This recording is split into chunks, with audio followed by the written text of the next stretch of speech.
առաջի օրվանից սկսած, երբ որ այստեղ խոսք է բարձրացվել Բաքվում պահվող մեր հայրենակիցների մասին, ես կասկած չեմ ունեցել, որ այդ պահը գալու է։ Եվ այդ պահը երեք եկել է,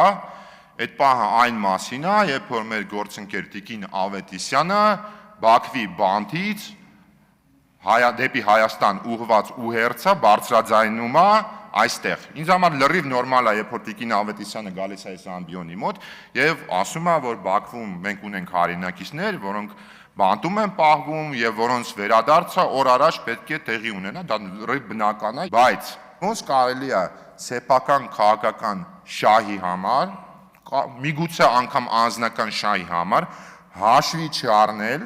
հաշվի չառնել, որ մարդը պահվում է բանտում, այն էլ այլ երկրում։ Առավել եւս կարող եմ ձևակերպել մեր ընդդիմադիրների բառապաշարով, մեր հարևան մեր ընդդիմադիրների համար ի՞նչ է, թշնամի է։ Ոնց կարելի է այդ պահը հաշվի չառնել եւ գալ այդ ուղերձը այստեղ հնչեցնել, այդ ուղերձը չի կարող պատասխան ստանալ։ Բացառված բան է, որ մենք այդ ուղերձին պատասխանենք, որովհետեւ եթե պատասխանենք, կնշանակի մենք իջնում ենք մեր ընդդիմադիրների մակարդակին